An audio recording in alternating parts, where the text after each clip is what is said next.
ikintu umuntu akwiriye kumenya mu buzima bwe, akwiriye no kumva yuko atunze ni kimwe gusa, ngo nuko abazi ngo ntacyo azi. Ikintu kibi umuntu atunze mu buzima bwe mu bujiji. Icyo umuntu atunze cyiza ku muntu ni ubumenyi. Isi yarangira ite dukurikije porogaramu ya Satani? Ese yarangira wa mugabane ubeshya ibya demokarasi ari uyobora? So uyu muryango rero Hathaway Pentarufa wo muri Amerika, kandi uri muri babandi b'abanyagitugu, kandi Amerika ivuga yuko yo murimo wayo ari demokarasi. Umugabane w'iyo miryango niwe watsindiye igikombe cyo kwihutisha gahunda yo kurangiza isi, niwe wateguye uriya musaza Donald Trump yateguriwe umugambi mubisha bateguye kera cyane. Iyo gahunda rero nende wayigenewe kuzashyira mu bikorwa. Iyo gahunda iteye ite? Icya mbere ni ugukuraho ikintu cyose cyari kimenyerewe cyitwa uburenganzira bwa muntu no kwishyura ukizana mu bintu byose. Mu yandi magambo ni ugukuraho ikinyoma cyitwa demokarasi. Trump ntabwo ari umukristo. Satani yabanje kubashyira amadini anyuranye kandi ahanganye,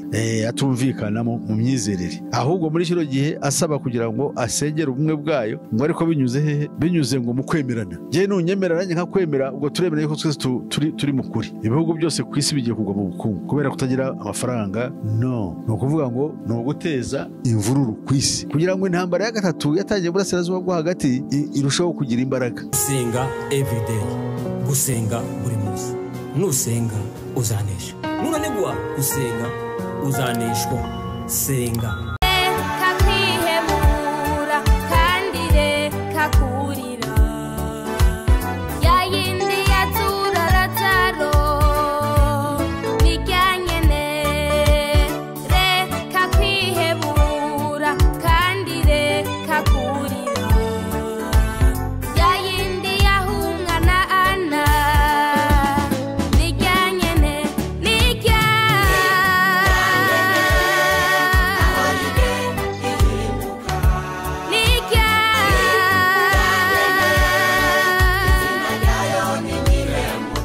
Reka ngusuhuze inshuti ya gusenga everyday, nizere ko mumeze neza mu bisanzwe. Muri kumwe nanje Manakiza Edouard.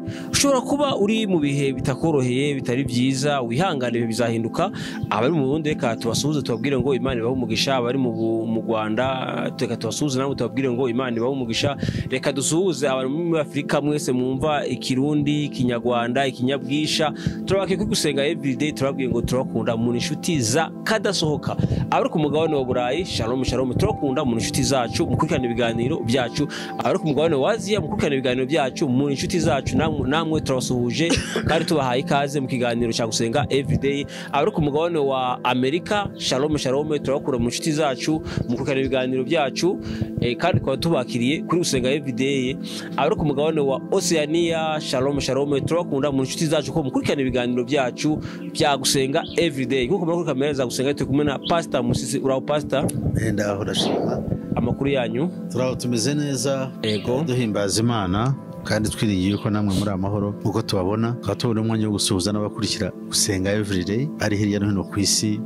Babwira ko dukomeze bihangane, abadafite abari mu byago binyuranye nabo basenga Imana, kuko ntabwo byose bishobora kuba byiza icyarimwe. Turi mu isi yuzuye amagi. Imana ibaho umugisha kandi turi kumwe. Pastor, mwatangira musenga Imana. Urakoze, kadushima Imana muri byose. Mwami wanjye Imana, ni ku ijambo ryawe rivuga tugomba gushima. Turashima izina ryawe kuko ni wowe nyiri ubushobozi, ni wowe nyiri ububasha, ni wowe urema uruguma kandi ni wowe urwomora. Bana n'abantu bose bakurikira kino kiganiro kugira ngo bubakwe kandi bafashwe kandi basobanukirwe. Imbabazi zawe zihoraho iteka ryose Mwami, tubyambarije mu izina rya Kristo Yesu Umwami wacu, amen. Pastor, reka tugushimire tukubwire ngo kuba witabira ubutumire bwacu, Imana iguhe umugisha. Reka umuntu wese ugiye kwihanira ikiganiro nawe turakwakiriye tukubwire ngo Imana iguhe umugisha. Pastor, ubushize watuganiriyeho kuri ya miryango 36, utubwira ko hari imiryango 17 y'abayoboza igitugu, tubwira na 19 y'abademokrate. Uyu munsi rero Pastor twagutumiye kugira ngo ari cyo wari wakomojeho uravuga ngo Amerika iri mu bademokrate ariko si kwiyobogwa. Uyu munsi twatuvuga ko ubushize watuganira n'ikiganiro tubwira yuko Trump aje kuyoboza igitugu kandi ari mu bademokrate. Ni ikiganiro cyawe dukoreho uyu munsi Pastor kazi. Reka dutangire dusoma icyanditswe kiri muri Daniel 8 umurongo wa 23. ni ukuvuga ngo abantu dukwiriye kujya tumenya neza aho isi igana n'isi turimo uko imeze, kuko isi iri mu bibazo bikomeye cyane, kandi abayituye twebwe abagira ihumeka uyu munsi wa none, uhereye ku warayavutse kugeza ku musaza rukukuri, dukwiriye mu gihe tugifite umwuka uhumeka muri twe, tuba dukwiriye gusobanukirwa tukamenya isi turiho icyo ari cyo, kandi nta handi isi twayibonera gusa mu byanditswe. Umuhanga wabayeho kera, umufilozofi witwaga Socrates cyangwa Socrate, yavuze amagambo njya nibaza abantu ukuntu bameze kera mu gihe cy'antikite, ugasanga umuntu ni umuhanga cyane, ni ibintu bishikije bitangaje. Yaravuze ngo ikintu umuntu akwiriye kumenya mu buzima bwe, akwiriye no kumva yuko atunze ni kimwe gusa, ngo nuko abazi ngo ntacyo azi. Kandi akongera akavuga ku kindi yaravuze ngo ikintu kibi umuntu atunze mu buzima bwe ni ubujiji. Icyo umuntu atunze cyiza ku muntu ni ubumenyi. Ubwo rero urumva yari umufilozofe, yari azi ngo ntacyo azi, kandi koko abantu tuba turi aho twibwira ngo turazi ariko ntacyo tuba tuzi.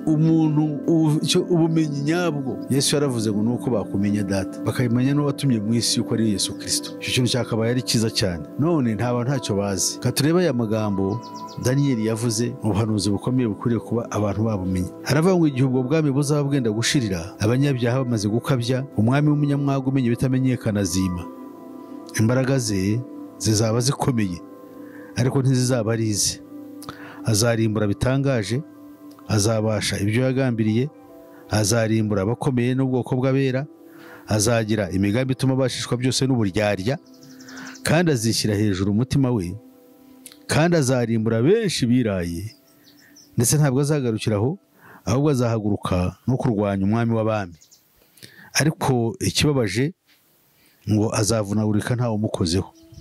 Ibi ngibi ni ubumenyi bwihariye, kandi kumenya ubumenyi kandi ukanizera ubwo bumenyi yuko ari ukuri, nabyo ni ibintu bibiri bitandukanye. Ubumenyi bwavuye mu ijuru buduhishurira ukuri kw'ibiriho. Ntabwo twashobora kumenya ibintu byose. Mu Cyongereza ibyo bita ultimate reality ntabwo ubimenya, kuko n'Imana yaratubwiye ngo ibyo mwahawe kumenya nibyo byanyu, ariko ibyo mutahawe ibyo ngibyo ubwabyo ni iby'Imana yanyu.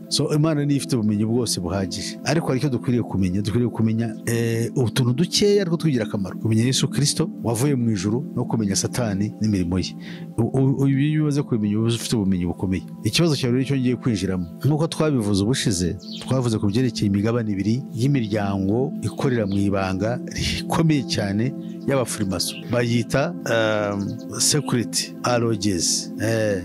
Ni extremely very secret, ni ukuvuga ngo irahishwe cyane. Iyo miryango rero, imigabane ibiri y'imiryango, cyangwa se twavuze yuko ari imigabane, ari imiryango 36, ariko igizwe n'imigabane ibiri. Hambere ahangaha rero habayeho impaka, bahora bafite impaka, bavuga ngo isi yarangira ite dukurikije porogaramu ya Satani. Ese yarangira wa mugabane ubeshya ibya demokarasi ari uyobora, kuko nawe uvuga yuko ushobora kugeza nawe uriya mugabane ugizwe n'imiryango 19 uvuga yuko we wihishe mu kinyoma cya demokarasi, uhora uvuga yuko uzakoresha icyo kinyoma ngo ukarangiza isi. Yego nibyo, cyane cyane ko ushyira imbere kwangirika k'umuntu ni ukuvuga ngo umuntu guta umuco we binyuze mu kuvuga ngo afite uburenganzira no kwishyira ukizana mu byo ashaka. Ibyo bikaba byaratumye umuntu ahinduka ukundi, agata n'umuco. Ari byo ngubu tubona muri kino gihe bitwangirije cyane cyane urubyiruko, aho abantu bambara n'ubusa, aho abantu bakora amahano, aho abantu bakuramo inda kuva nta kibazo gihari, aho abantu basambanira ku nzira, aho abantu bafata ubusambanyi bakabuhindura bukabamo amarushanwa, nabwo ni game, ni umukino art. Ibyo nabyo birangiza umuntu, ariko byangiza umuntu mu rwego rw'ubugingo, kandi niho kibikuruta, kandi ibyo Satani yarabikoresheje. Hakaba rero n'umugabane uvuga ngo twebwe ntabwo dukoresha demokarasi, turakoresha igitugu. Uwo mugabane ugizwe n'imiryango 17. Wo urashaka gukoresha imbaraga aho biri ngombwa, ushobore kugera ku byo ushaka. Kandi uwo mugabane, muri uwo mugabane w'imiryango 17 harimo umuryango witwa Hathor Petarufa. Uwo muryango washinzwe mu 1946, ntabwo wari wamara igihe kirekire. Kandi uwo muryango washinzwe na George Bush Senior, uriya musaza washoje intambara muri muri Ukraine. So kuvuga ngo iyo miryango ukuntu ikora bagenda bayikora kandi abayikora bashobora kuva mu muryango umwe cyangwa mu miryango myinshi bagakora undi umwe kubera icyo baba bashaka kugeraho. So uyu muryango rero Hathor Pentarufa niwe wo muri Amerika kandi uri muri babandi b'abanyagitugu kandi Amerika ivuga yuko yo murimo wayo ari demokarasi. Noneho rero uwo muryango umugabane w'iyo miryango niwe watsindiye igikombe cyo kwihutisha gahunda yo kurangiza isi kuko wo urica ku buryo bwihuse, urazana intambara, urazana ibyago, urazana amage, noneho na bya bindi byose bigapfa, na bya bindi byitwa ngo gupfa kabiri haba mu mubiri no mu mwuka byombi urapfa. Uwo rero ufite imbaraga zikomeye urakora cyane. Uriya wazanye kujijirwa mu bantu bizera ibinyoma nawe ufite icyo wakoze, ariko uyu nguyu wazanye imbaraga nyinshi cyane. So Hathor Pentarufa ni umuryango uri muri ya yindi 17 w'igitugu. Uwo rero niwe ubu ngubu niwe wateguye uriya musaza Donald Trump. So icyo rero tucyumva tukirebe neza. Gahunda muri 2015 bakoze inama bavuga yuko igihe kibarenganye. Iyo nama yari yitiriwe imiryango intego 8 z'ikinyagihumbi z'umuryango w'abibumbye. Bagiye basanga mu myaka 15 bari bamaze uhereye mu mwaka w'ibihumbi 2000 babona yuko ikinyejana cyo gukoreramo imirimo yo kwangiza isi no kuyisenya kirimo kirabacikana. Bashyiraho rero gahunda y'intego z'ikinyagihumbi, intego z'ikinyagihumbi ngo zirambye zatangiye muri 2015 bavuga, ariko ijambo rikomeye bavuga ngo turakererewe. Byavuzwe na Minisitiri w'Ububanyi n'Amahanga w'Ubufaransa, yaravuze ngo tugomba gukora ku buryo twihuta kuko turimo turakerererwa. So rero ni muri urwo rwego iyi gahunda iyi ngiyi ureba imeze uko kwihutisha gahunda yo kugira ngo ibintu byiyongere ibi bibeho. Nta muntu ukwiriye sivuze ngo abantu barire, abantu bihebe, oya, ahubwo abantu bakanguke bamenye yuko hariho ubuhungiro Imana yaduhaye bwa Yesu Kristo, niwe rembo ry'intama, kugira ngo bihishe muri we, noneho turwane urugamba turi kumwe nawe, kuko abari kumwe nawe nibo bazashobora guhangara no kurwana inyamaswa ya kane ivugwa mu ihanga tuvuze ari bwo bwami bukomeye cyane bwitiriwe umwami w'umunyamwaga. Abarundi bakurikira ikinyarwanda mvuga sinzi naba byumva, ariko umuntu w'umunyamwaga mu cyongereza bavuga ni fierce person, umuntu w'umyarugomo, umuntu mubi mu mitima ye, ukora ibintu abonye cyangwa se akaba yakora n'ishyano ntagire icyo yita ko ni umunyamwaga, ntanezerwa. Iyo ababaje umuntu cyangwa yagize abantu aho ari baba bafite ibibazo cyane cyane afite ubutwari.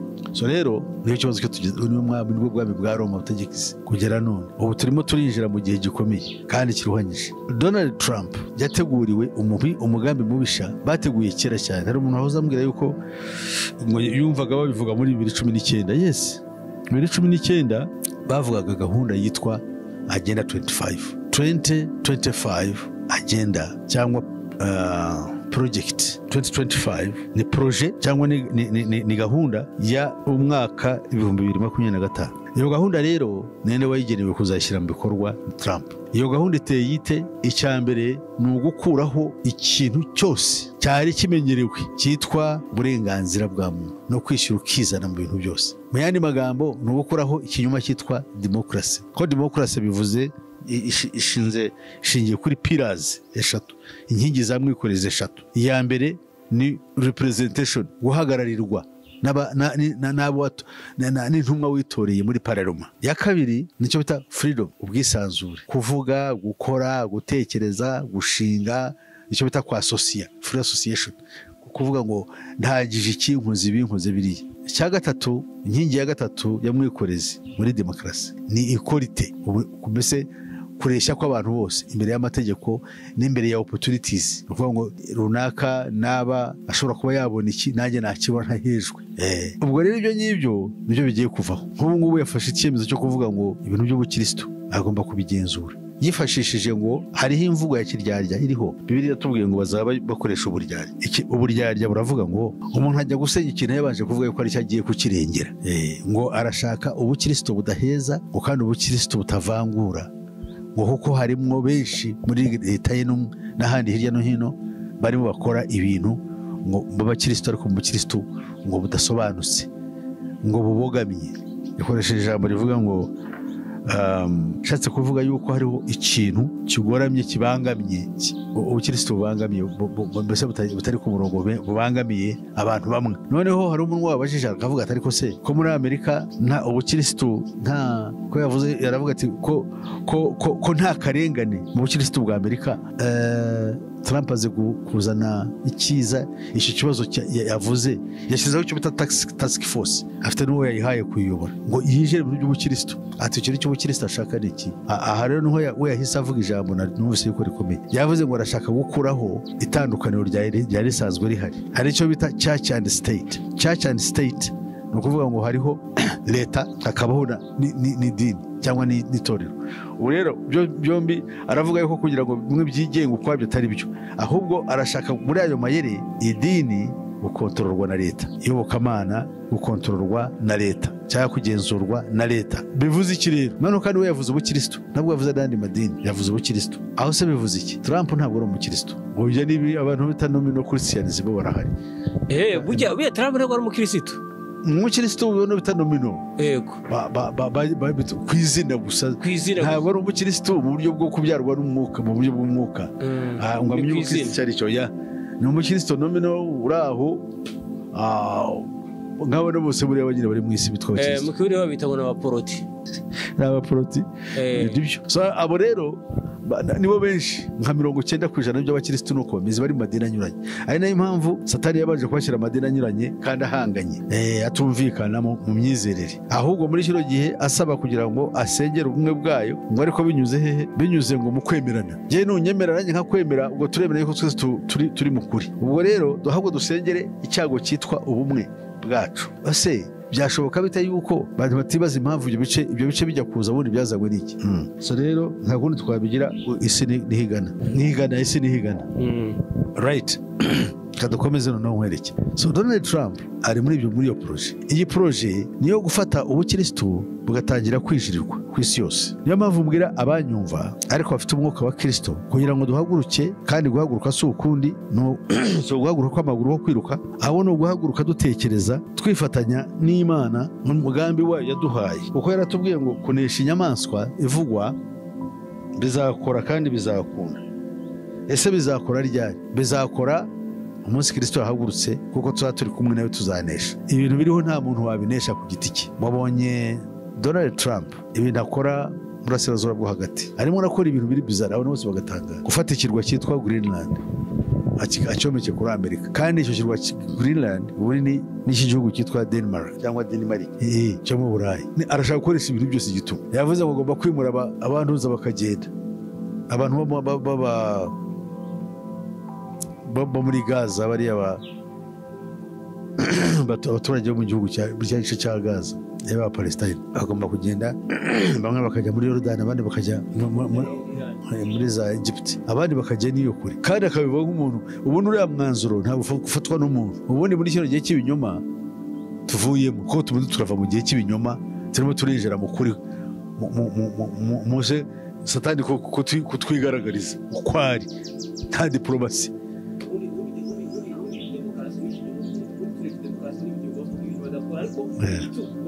Aha urakoze. Kuba ngo tugiye kujya mu kuri kw'isi nyayo, tugiye kuyota buriro. So rero barimo barashaka kuvuga ngo naba tugiye kuyota buriro, ikinyoma kigiye kuvaho. Twari tumaze iminsi dufite ikinyoma kivuga ngo naba hagiye kubaho ikintu, nta gihugu gikwiriye kugenda ngo ni igihangange, ngo kigiye kwiyongoza ngo gikore ikintu ku isi, ngo kidahawe umugisha, kitawe byemerewe na ONU. Usibye ko gukizwa nta nubwo byaturuka no ku bwenge bw'abantu cyangwa uko bashaka kuvuga. No, ubwenge agakiza kazatura ku muntu kumenya yuko ubwo ari kwimenya, kumenya yuko ari mubi, kumenya yuko akeneye ubutabazi buva kuri Yesu umukiza. So rero dusubire kuri Trump. Trump rero iyo project ni kigomba gukora. Iyo project igiye anyuze muri iyo project ashaka kwirukana abakozi bose kugira ngo ashyiraho abakozi bamwumva. Parlement agiye buriya byatangiye ibyo bamuhaye ngo ni executive orders, agiye kubikoresha hafi ibintu byose bizajya bikorera kuri executive orders. Kugira na Parlement izajya kwisanga isange ntacyo imaze. nta n'icyo ishobora kuvuguruza. So niwe wa mbere rero urimo utita kuri ntabwo azibona yuko ibaho, ntabwo ajya kubwira muri woni ngo dukore ikintu runaka. We yavuze kandi byabaye itegeko. Leta ya Israel yavuze ngo twari dutegereje nyakubahwa Trump, ubu ngo tugiye kwirukana bariya Palestine bagende bave hariya muri Gaza. Bajye hese, bajye muri Egiputa, abandi bajye hehe. Kiriya kintu kikaba kiri no mu murongo w'akaga k'intambara ya gatatu y'isi yose. None se pastor, si bya bindi ubona ko ubushize ari yakoze ya masezerano yakoro d'Abraham, none we ko hari ibintu aje gusohoza Trump urebye muri Israel, ntaje gusohoza iriya ntambara, ntaje kuyisohoza yantuze iriya ntambara ya Haramugezo cyangwa iriya rusengero, ntubona ko aje kugubaka, no ko ariyo target urebye. Nibyo nkubwira, ikintu cyose kigira ivano, kira nuko gitangira. Mbere yo kutujya kuri iriya rusengero, reka tubaye turebe aho ibintu birimo bigana. Yego, ibimenyetso byo kurangira ku isi. Yego, none tuvuze kurangira, abantu benshi baravuga ngo ariko ibyo muvuga ntibyahozeho. Ariko se igisha ni iki? Reka mbabwire nkurikije niba bafite ubwo bumenyi, ikintu bavuga ishyirwaho itegeko ryashyiriweho kugira ngo nyuma y'intambara ya kabiri y'isi yose, kwari ukugira ngo ibihugu byose byo ku isi bigira ijambo. Igihugu gikomeye n'icyoroheje byose bibe bifite uburenganzira bwo kubaho. Ibyo bikava ku rwego rw'igihugu bikajya no ku rwego rw'imiryango y'amashyirahamwe, kugera ku rwego rw'ibihugu, igihugu cyacyo ku giti cyacyo mintanare imbere muri cyo yuko kigomba gukurikiza amahame. Ayo mahame narengera uburenganzira bwa muntu, ariko ayo mahame ni ibinyoma bapanze kugira ngo bajijishe isi. Reka dutekereza twitonze. Ni ukuvuga ngo ubu turimo turinjira muri icyo gihe gikomeye cyo umuntu atashobora kugarura. Ubu ngubu hariho ikintu cyo kuvuga ngo abantu abazungu ubundi bari barabicuritse ngo iyo umwirabura atutse umuzungu nta cyaha, ariko umuzungu atutse umwirabura ni ikibazo. Ibyo byari biriho. Abazungu bagenda nyine bitwararika kugira ngo abirabura nyine bajijishwe, bumve yuko nabo ari abantu. Bese abantu bose batuteye ku mafuti yabo bakaba bari aho muri ya myitwarire yabo. Ubu ngubu umuzungu kumuvugaho byagiye mu cyaha gikomeye cyitwa ngo ni icyaha cyo gutoteza. Kumuvuga ikintu cyose no gutoteza umuzungu, kuko babanje barabyubaka cyane abazungu bakamera yuko umwirabura akamutoka kuva ko ntacyo bimubwiye. No kuvuga yuko ngo babagize abacakara kera, ariko ubucakara no mu bwonko nabwo uri ubucakara. Babagize abacakara kera, noho nta bucakara burenze kuba ubucakara mu bwonko. Ni ikibazo gikomeye cyane. Abo rero babacakara kuba muri Amerika cyangwa ibintu ntacyo byamariye cyane, kuko binywera inzoga, binywera urumogi, ibiyobyabwenge, abenshi baraho batyo. No kuba gushaka kujya mu maraha, kujya mu biki, usanga ntabwo bita kwiteza imbere mu buryo butekerezwa. Ibyo ariko bikaba biri mu bandi birabura bose batuye ku isi. So rero ni ukuvuga ngo ahangaha icyo kintu iryo tegeko Trump arimo ariteza imbere. Yego, ni nayo mpamvu ikibazo Afurika y'Epfo ubu ngubu ifite. Yego, yatura kuri icyo ngicyo. Ubu ndibona ko ibyo Trump agenda akora. Yego, ibindi agenda akora byinshi binyuranye, harimo no kuba agiye kwirukana abakozi batamwumvira, agashyiraho civil service hafi yose, agashyiraho abari mu murongo we. Noneho kugira ngo Amerika, si uko Trump agiye gutegeka imyaka 4, ariko azasimburwa nanone we yaramaze gukora fondasiyo y'ibyo bibazo byose. Niwe muntu ugiye gukora ibintu agiye kubikora nk'uko biri. So rero ubu urumva ibyo nibyo tuvuzemo bimwe mu bye akora. Noneho kadukomezanye n'ibindi bikomeye ategura gukora kandi yatangiye gukora. Isi yose barayishutse, bayiroha mu kintu cyo kuvuga ngo imfashanyo zawuni, imfashanyo z'ibihugu bikomeye zigomba kuba mu bihugu byoroheje, kugira ngo abantu mu bihugu byoroheje bagere bate babeho. Ubu twari tumenyereye imfashanyo iva muri USAID yari ikomeye cyane. Urugero, batangaga amafaranga gufasha muri World Health Organization cyangwa uriya muryango, ishami ry'umuryango w'abibumbye ryita ku magara cyangwa ku buzima.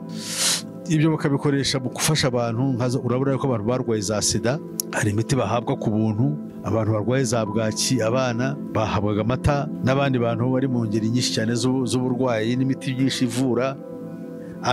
Akenshi Amerika bashyizemo amafaranga.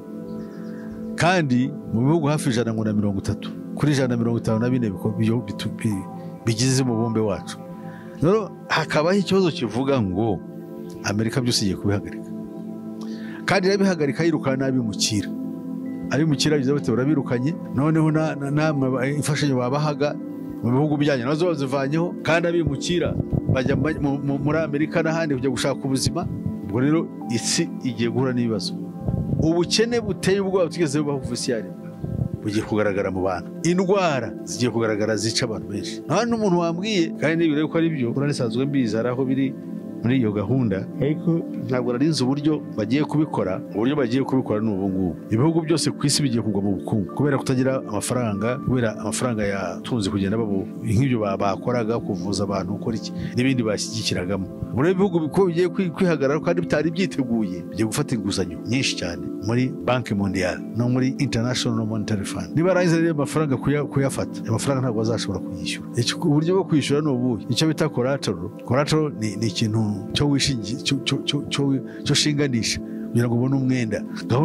Gahunda ni iyihe noneho? Gahunda nuko bazafata bagiye gufata ubutaka bwawe.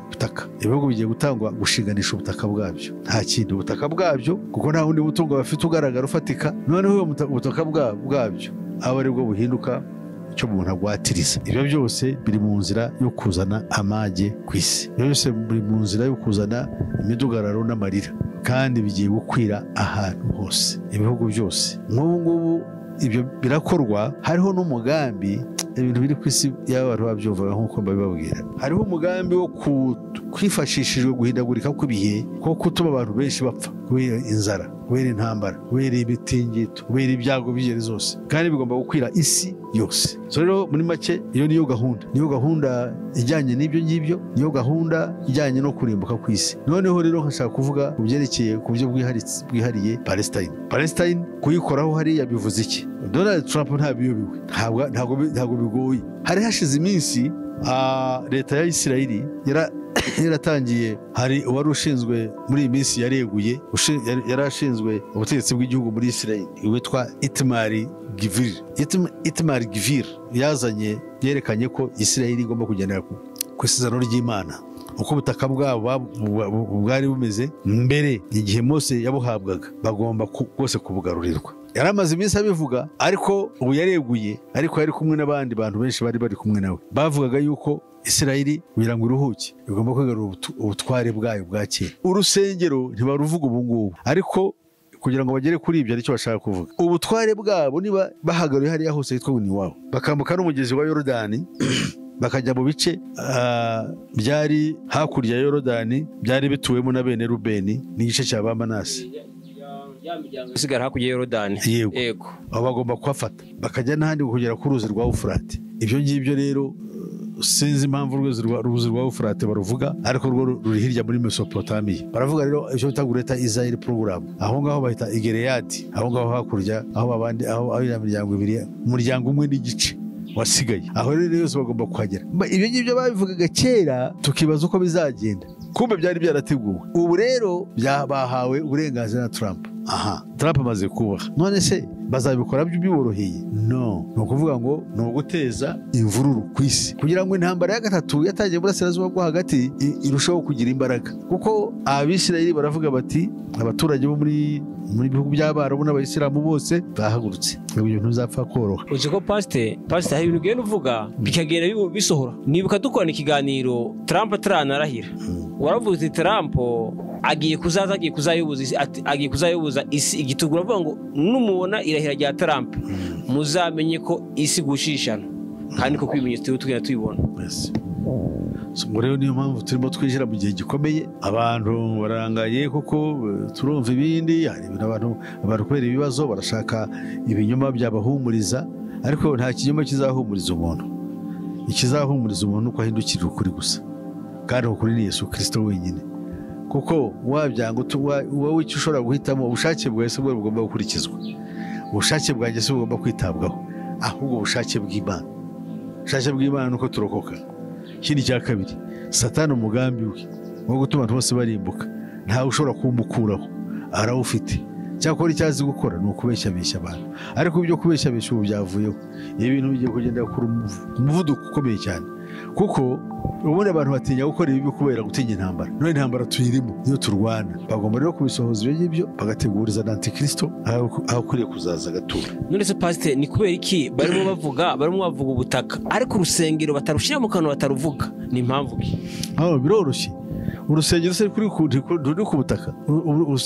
Urusengero rwubatswe hari hafi na Yerusalemu. Niyo mpamvu Abapalestine bavuga ngo Yerusalemu bagomba kuyigabana, kandi ibintu ni ibya kera, bagomba kuyigabana ngo bagashyiramo kapitali yabo. Igice kimwe kikaba icy'Abayahudi, ikindi kikaba icy'Abarabu b'Abapalestine. Kandi ibyo ntabwo bishobora kubaho, kuko bariya baravuga twahawe igihugu. Yerusalemu ni umurwa wacu twakabaye, cyari icyicaro cy'umugaragu w'Imana Dawidi. Aho rero ni iwacu, ntawe ushobora kuhadukura. Kandi ibyo babifitanyemo umugambi rwose, n'iyo miryango kubwira y'abafarimaso iberewe ku isonga na Illuminati kugira ngo ka kaduruvayo kose gasohore gashingiye ku bujiji. Bavuge bati twe turashaka kubaka urusengero rwacu. Abasilamu bafite imizikiti, bafite umuzikiti wabo ukomeye, hari uri Medina, hari uri Meka, uriya ni uwa gatatu gukomera. Noneho bakavuga ati twebwe tugomba ahangaha kuri ahacu umuzikiti wanyu muwimure. Ibyo ni ibibazo bikomeye cyane, bariya batazitegura koroha cyangwa kubirekura boroshye atabaye intambara ikomeye.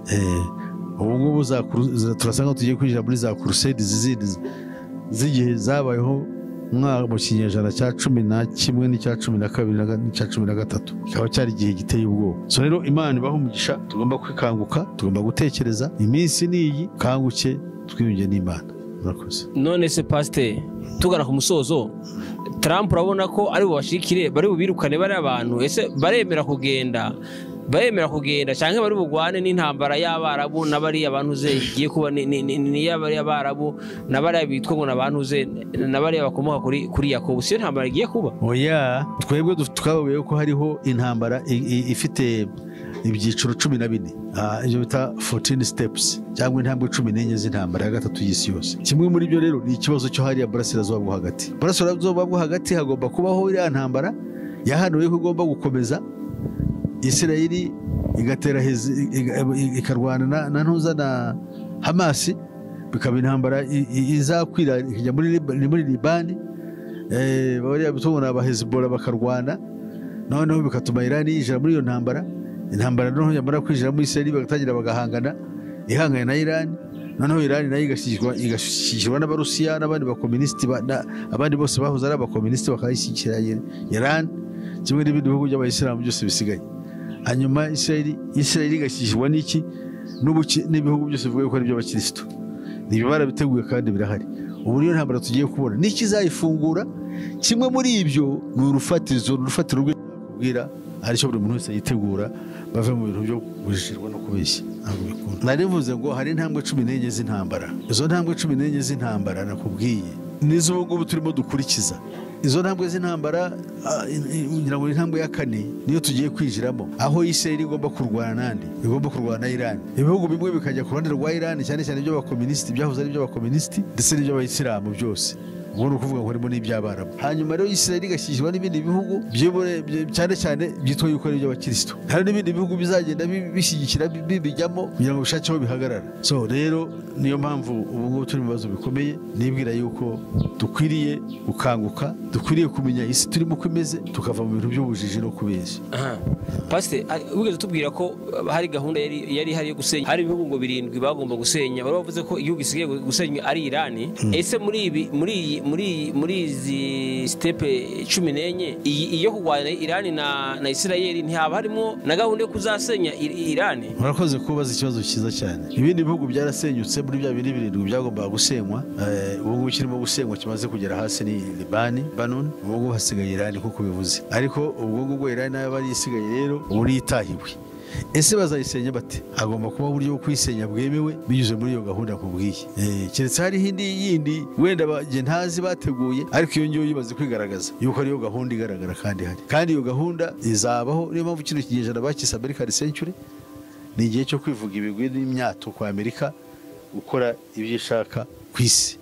Noneho utagifite n'isoni zo guca muri woni, kuko woni igiye gukurwaho. Niyo mpamvu bavuga ngo woni igihe cyayo kirarangiye, ahubwo icyo dukeneye ubu ngubu ni ugushyiraho leta imwe ku isi igategeka ibihugu byose, kuvuga ibihugu ya independence y'ibihugu ikavaho, aho buri gihugu kikaba gikora nka province ya leta imwe itegeka isi. Ubu nibyo turimo twinjiramo.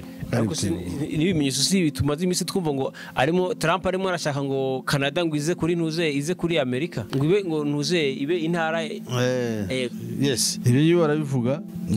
Trump akunda kuvuga ibintu byinshi, bimwe ntabwo abagamije kuvuga ukuri, abagamije kwishongora no kugira ngo abantu bamwumve.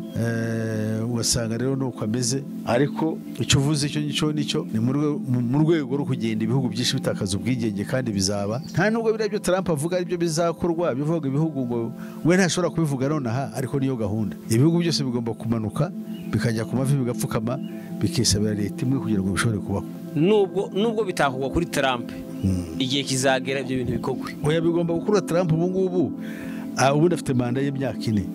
Imyaka 4 kizaba bakoze kizaba kibaye urufatiro rw'ibizakomeza. So Imana igomba gushaka. Pastor akoze, reka tugushime tukubwire ngo Imana igomba gushaka, reka dushime nawe warubanye natwe muri kiganiro tukubwire ngo Imana igomba gushaka.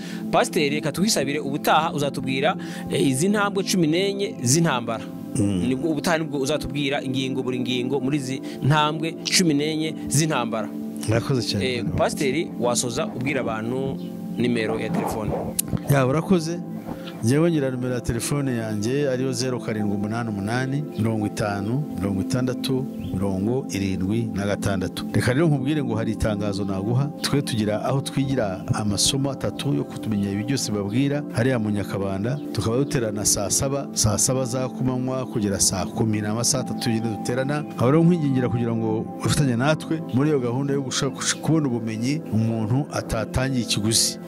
Rero ushaka kumbaza, ushaka kungisha inama, ushaka no kumpugura, ushaka kunyunganira, wampamagara kuri iyo nomero nkuhaye. Yisubiyemo ni 0788 50 56 76. Amina. Paseri, reka tugushimire, twizere ko ubutane tugutumira n'ubundi kuzitamira ubutumire bwacu uzitabira. Yes. Murakoze cyane. Tubasaba ko buno butumwa ntubwihererane, ubutumwa ubuhereze inshuti yawe. Nuhereze inshuti yawe, uyu muntu yakanguka, kuko abantu benshi barasinziriye. Hari ibintu abantu basinziriyemo, hari ibintu barimo barakwirikira, barimo barumva bitagira umumaro, ariko bino bintu ni inyigisho.